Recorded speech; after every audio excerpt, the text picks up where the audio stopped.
As much as I love music and I am addicted to music, there is a lot of music and there's a lot of musicians that I have never heard before. And I have to give it to Yahoo for giving a little web page, for lack of a better word, for this artist called Janice Ian, and the song is called Society's Child. I've never heard this before. And this is the kind of music that I really like. And it also reminds me of Sergeant Nick Taylor. He's not a one-sided individual. He likes a lot of music that I like, and you know, um, this is a really, really interesting song. This is a song about interracial love in 1966, 67. And I was surprised that they actually let this be put on the air around that time because, I mean, it went on, but I mean, those were really violent and crazy times. And I was just reading the Yahoo article when she would sing this song in front of crowds. There were people that were calling her the N word and N lover and all kinds of stuff. And she said when she started to hear it over the music, she said she would not let them cry. She would not let them see her cry, but she would just finish the song, get off the stage, and cry. And I think she said her manager came up to her and said, I thought you were braver than this. He was like, you wrote this song in the first place, so why are you crying? He was like, you have to stop being a coward. And I was like, wow, this is an interesting bit of musical history that I've never heard until tonight. I never heard of her before.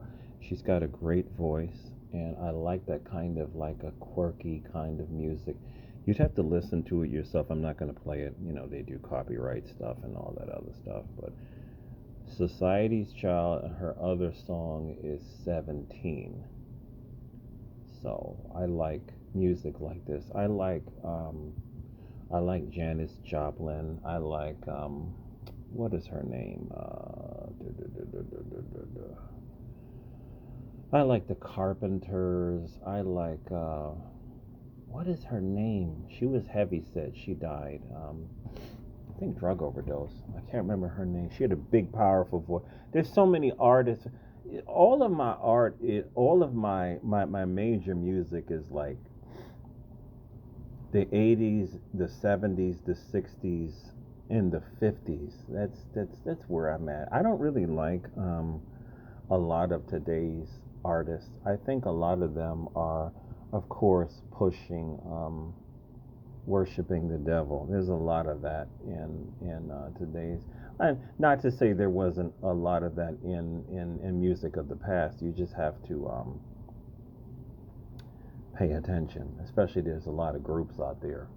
I won't discuss it, but but older music is where this was real music, and they did things so differently, and it was really about personal expression and testing boundaries, trying new and unique things and unique songs and different instruments. It was just magical time. The old days. These artists today cannot capture the songs of old. What was that show, Midnight Express? I've never seen a whole show of that. And they had Prince on that show, and they had a lot of the top artists of the day went on Midnight Express, and this is what I'm talking about, like the OJs, the Commodores, the Temptations, man, the Manhattans. I could go on. Like this older music was just amazing. This music today is just I don't really like it. I don't really like.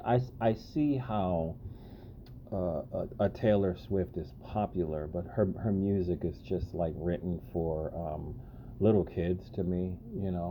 I don't see what a grown person would see in her music, but I guess she's good enough for little kids and adults that don't like like trashy, garbage satanic music, I guess you can call it like that, you know what I'm saying? And Billie Eilish is absolutely horrible.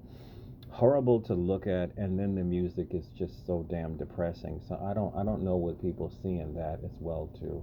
And then the rap is just garbage. I don't I maybe there may be decent rappers outside of the mainstream, but I just like old music. It was always very, very. And then I found it's funny, I never knew who did that song. Strawberry Letter. What was that? Strawberry Letter 17 or whatever it is. And the musician's name is Shuggy Otis. I just found out about Shuggy Otis this year. I always thought that the people that sang that song were the people that wrote the song. No, he wrote the song. He really didn't get popular for writing the song. The two brothers that sang the song, they made the song popular. That guy, Shuggy Otis, was Prince before Prince.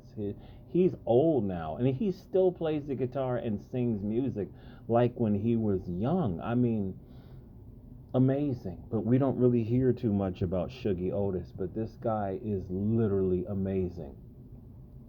If you're interested, Janice Ian, Society's Child, I was really shocked that they played this on the air. I really, but the '60s was about really testing the limits and rebellion. That's what the '60s were. It was very much rebellion, counterculture, and stuff like that. This is a really decent song. I like this. It's just different. Like I like the Doors. You be like, yeah, I like the Doors. I like different kind of quirky kind of music. So that's about it. And for some strange reason, no, I won't say it. No, no, maybe I will. I just cannot get into. I cannot. I love Prince. I love Michael Jackson. I love James Brown. I could go on and on and on. I love Teddy Pendergrass. I love Luther Vandross and Patti LaBelle. But for some strange reason, I do not like Jimi Hendrix. I've never got into that. It's just, it does not connect with me. His music is just too corny.